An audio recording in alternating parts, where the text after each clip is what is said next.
You know, this could even come down a bit.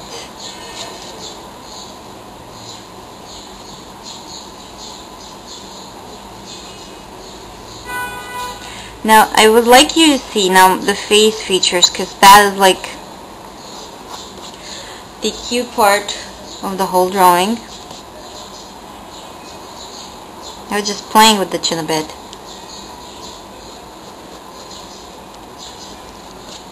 And just adjusting the neck.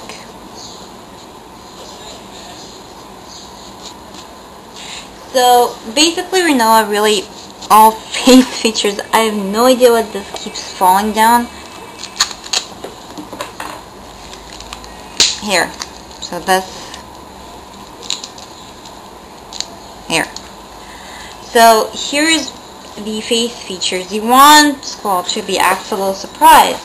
Not kind of a bad surprise, it's kind of a very cute surprise. So we have here the lines for Mr. Squall's eyes.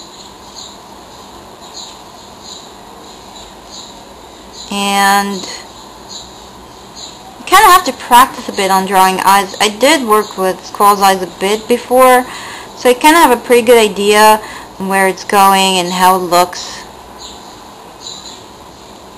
You just have to make it a little bigger than normal, like a bit wider, and then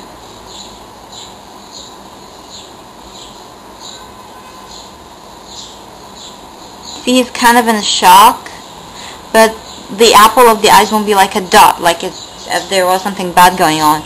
It will be completely, you know, what type of eye you're drawing, just a bit, or the eyes is kind of getting, you know, this is just, the lines of the eyes is kind of getting a little bit bigger than usual, right? But everything you're drawing inside the eyes is very much the same. Because there's sometimes when you have to draw the apple of the eye, like a dot when someone is surprised.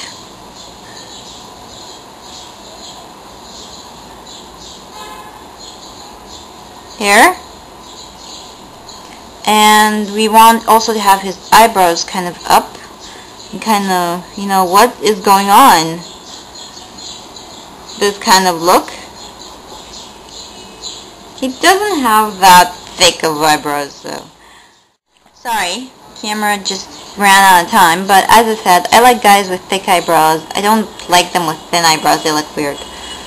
So most of my male characters do have like thicker eyebrows than the females, of course. So as you can see, his eyebrows is kind of up, like, oh my god, what just happened? Did he actually give me a kiss? That kind of expression. And then here's a very popular type of way, you know, like surprised in kind of a shy way. Those kind of underline parts. Here's the nose. And you would like to have like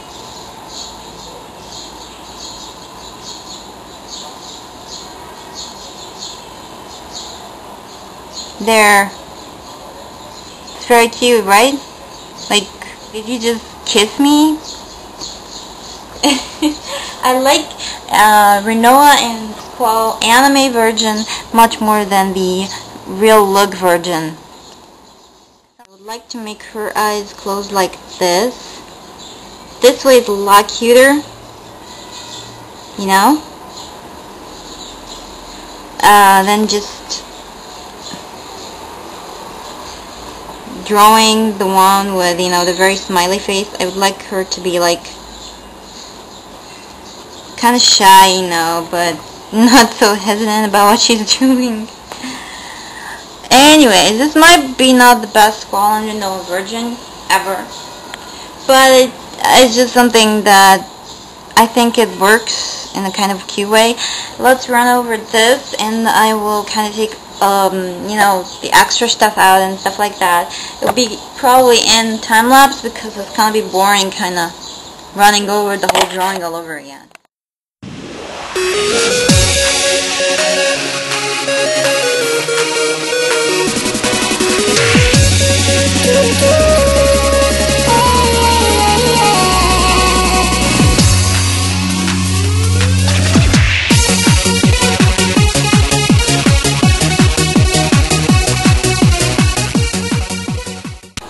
Okay, so running over the drawing kind of took about 2.5 minutes or something. I'm gonna be switching off to ink offline.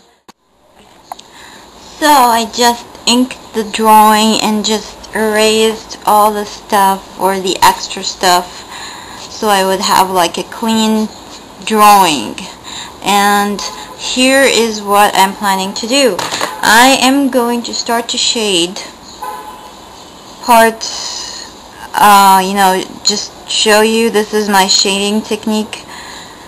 I don't really know how light and dark sort of works, so I sort of like shade from this one point here.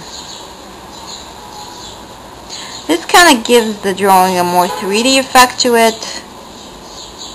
I'm trying to like shade over every hair and shading just under the neck. The wonderful thing about this kind of technique is it's kind of random. This is the best part of it. It doesn't have to be like super perfect or anything. Random is the way to go. It kind of makes it more alive, I think. And just running over to create this more 3D effect look for our friend. Of course, I'm gonna be, most important areas you need to shade is under the neck. There's always this part which has shading under there. Also, it would be nice if you can just give some quick shadings for every hair, like so. It's like really inking, but adding more like an extra line or something kind of gives it more effect.